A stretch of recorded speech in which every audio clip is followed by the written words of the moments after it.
Are we ready? Good afternoon, ladies and gentlemen, boys and girls. You hear me at the back? Couldn't they give a? These were almost evening guests. Ladies and gentlemen, boys and girls, welcome to the main event. Probably the main reason why you sent your RSVP back so quick. Before we start, we've been warned within an inch of our lives to keep it clean. Now, unfortunately, it doesn't quite work like that. So if you don't want to hear about drug-fueled sex parties, I would suggest that you put a pair of these earmuffs on. Nan and Gran, I believe that you need a pair of earmuffs.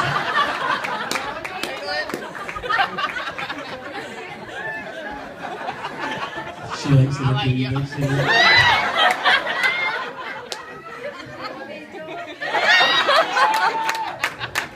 She can't see, but she can hear.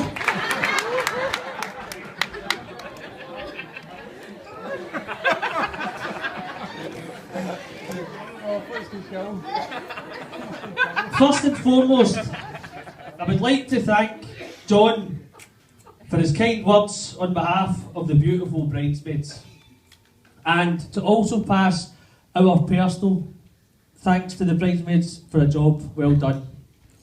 I'm sure you will all agree how stunning they all look today. Only to be outshone by the beautiful bride herself, Mrs. Stephanie Docherty!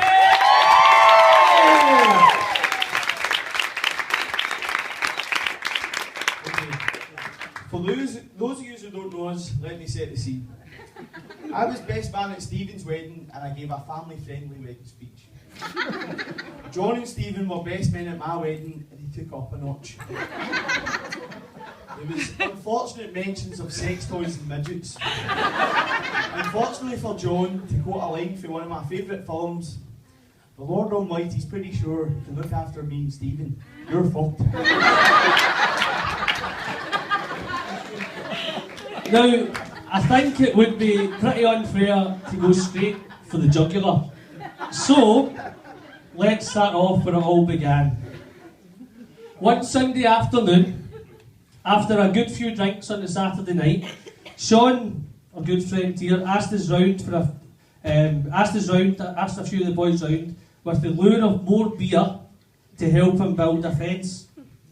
Once built, the next obvious move was to head to the pub to take the edge off the hangover. And it was on that day that this fine specimen of a man met his future wife. From that day on, the relationship blossomed very quickly. John picked Stephanie up on a regular basis for after school care, showing a particular interest in her sexual education homework.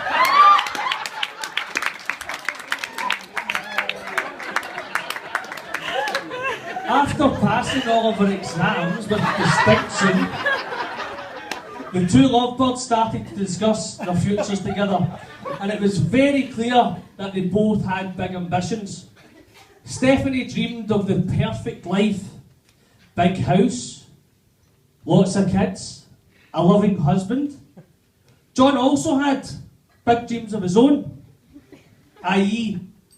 half of the Nicholson scrapyard business.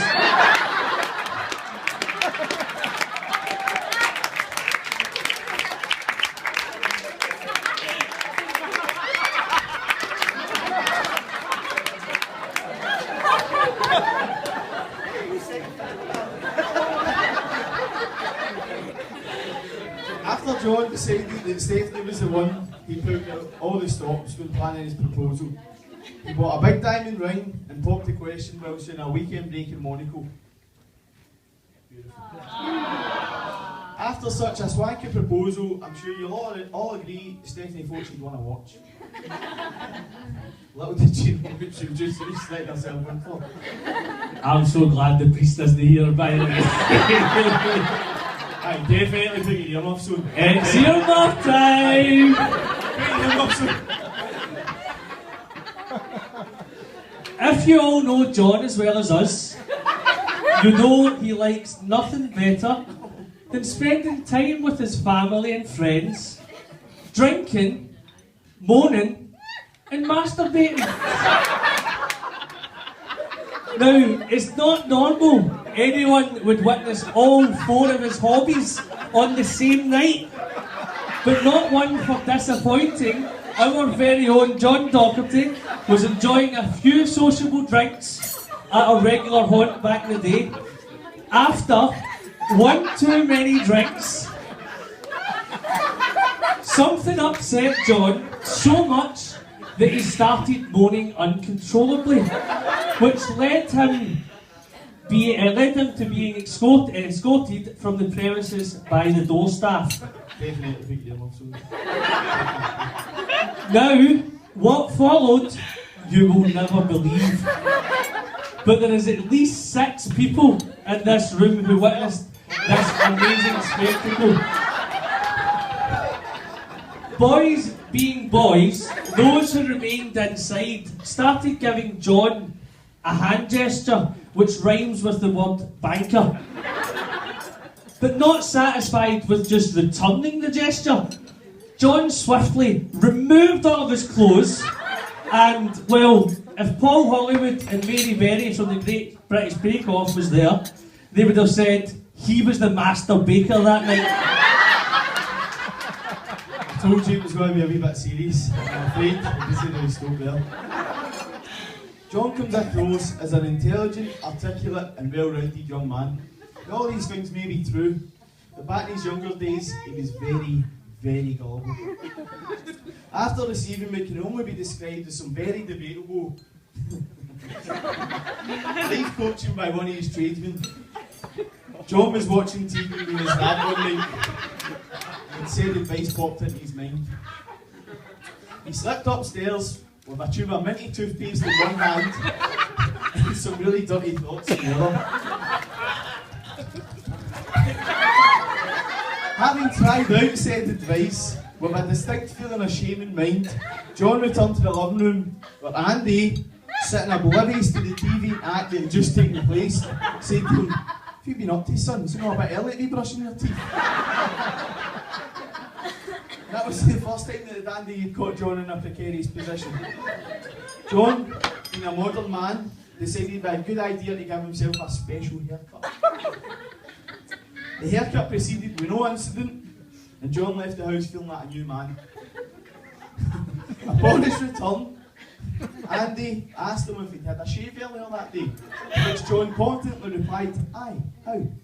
And he said, "What, have you been Laden?" And he's like, "Get that synced in before your mother and sister come here."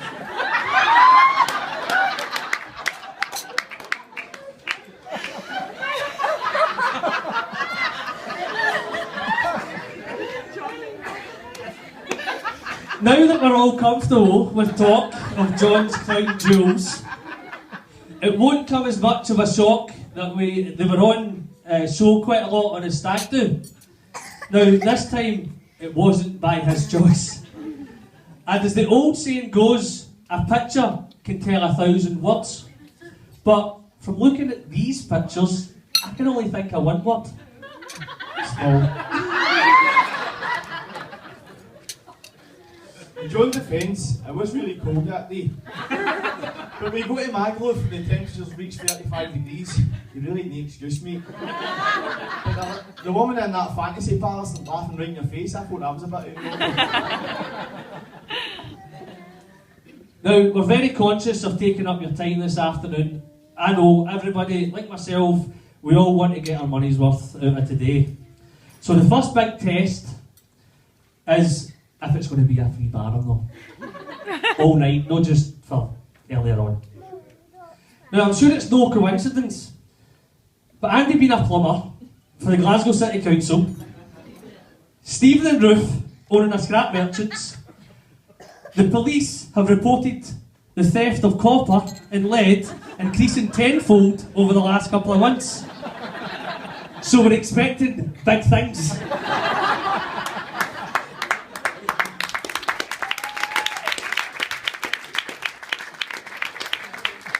Just on that note, when John told us his new girlfriend's dad owned a scrapyard, well, like everybody else, we expected the worst. We expected some Neanderthal brute that was going to batter our pal anytime he fell out with his daughter. But having had the pleasure of meeting both of Stephanie's parents on a number of occasions, Stephen, a nicer man you couldn't meet. So me and Stephen have both come to the conclusion there must be Ruth that's pretty handy with something.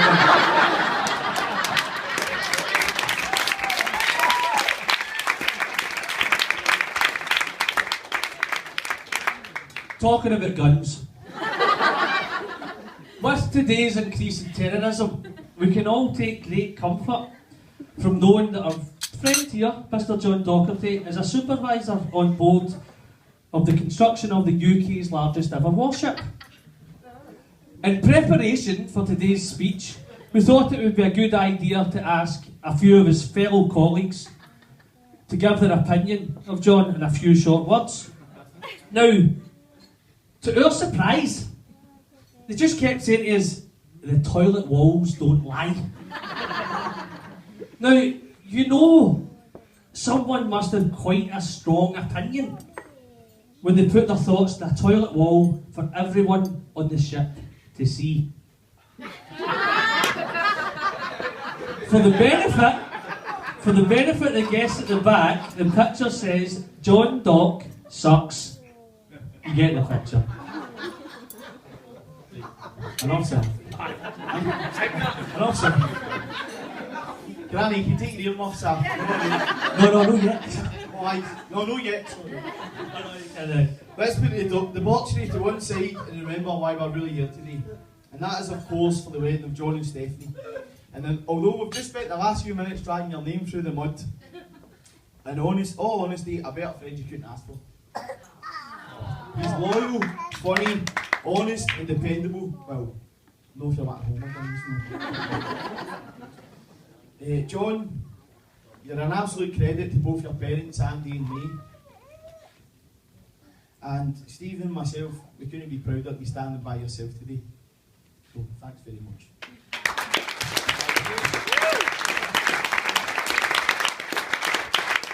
John's got a very large group of friends, with every one of them being suitable to be best man today, so it makes it even more of a privilege for me and Stephen to be asked. So, John, again, thanks very much.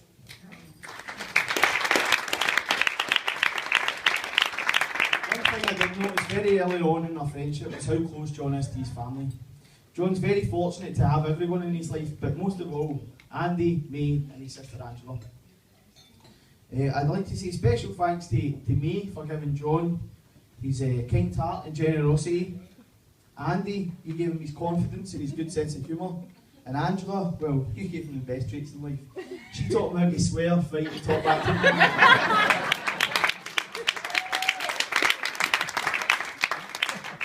I would also like to thank John and Stephanie for not only letting me be a part of their big day, but also for asking my wee boy Romeo to be a page boy along with young Harry over there. It was one of the proudest moments of my life, and although not exactly the same, I can now imagine what it felt like for both sets of parents watching their wee boy and their wee girl becoming husband and wife.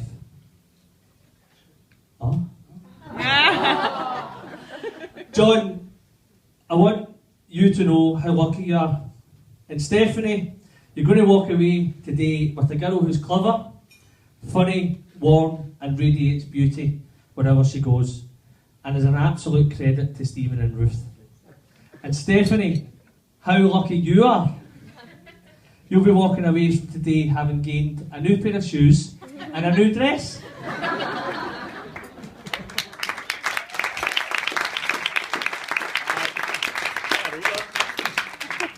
I know John has already touched on this, but we'd also like to personally thank the contributions of Stephen and Ruth, Andy and May, John's new sister-in-laws, Jessica and Rebecca, and also Stephanie's other best friend, the bridesmaid, Shona.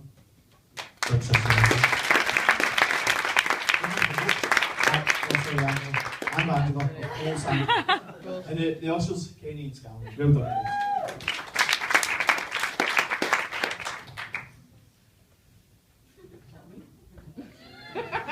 I'm going to cut a technical difference. Donald never wrote my name above this paragraph here, so obviously sure it was right to read. My name's been there, so. John and Stephanie really appreciate everything. And all you have done to make this day such a special day. Look at this venue, it's beautiful. So everybody here, a big thanks to John and Stephanie for making it so special for me. Stephen, you must have been the proudest fan in the world today, walking your beautiful daughter down the aisle, so well done. This is just a quick one for Ryan and Kenny, the two ushers. I think they deserve more of a mention today. I know John had a huge dilemma when having to select just two people from his large group of friends. Richie, how big are you in that food? Vulcan, man. Quickly moving on. He actually told me he had to read an article online to help him choose. Now, it said, and I quote, "When choosing your ushers, it's important to be selective. Your ushers will be there to support and assist you. Choose friends who you know are reliable and willing to get the job done." Really? Ryan and Kenny. Kenny looks like he's been sedated by 8 o'clock most nights. And Ryan has never finished a job in his life. If I was one of the other boys, I'd be raging. But to my surprise, they've actually only went and stepped up to the plate. So, well done, boys. Good job. Well done.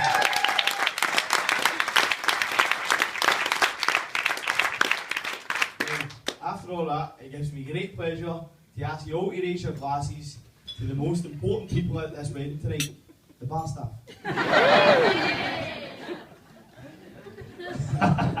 I bet John was like, that's it, thank God. I'm lucky, buddy. No, my friend. No, my friend. There's more. And Ruth's actually like daggering at me, she's like, you're for it after this. I mean, don't ever get a McDonald's like that. So just before we toast the beautiful couple, here's another 5 stories that never quite made the cut, but can be elaborated on if you buy me a drink at the bar. I'm a Jaeger, he's a Jaeger. The first time John was in a fight, he punched the other guy, waited for the guy to fall. John was then savagely beaten. John has been arrested 4 times. John lost his virginity in a crack den in Milton at the age of 25. John was involved in an infamous event on his first boys' holiday. It's now known amongst friends as the Magnificent 8. John once thought he was a wrestler and let someone hit him over the head with a chair. Might have been me. For the record, John's not a wrestler, he's a dauber. Doc, you'll be pleased to know it's actually time to relax. There are no more stories. So it's time for us to speak about the 2 most important people. You and your beautiful wife.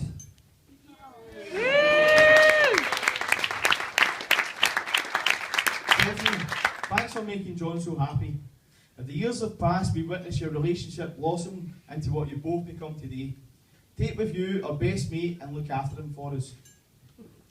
Please let him out every now and again, because it's the only time you'll ever get out. And finally, could I ask both John and Stephanie to stand, please?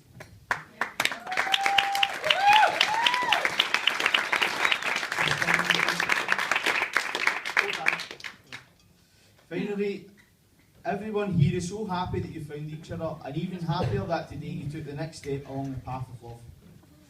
As you stand here together, please never forget this. You're now gazing at the person, statistically speaking, is the most likely to murder you. On that note, ladies and gentlemen, it gives me immense pleasure, if not to mention a wee bit of relief, to invite you to all to stand and raise your glasses in a toast to John and Stephanie, the The new new Mr. and Mrs. Doherty! John and Stephanie!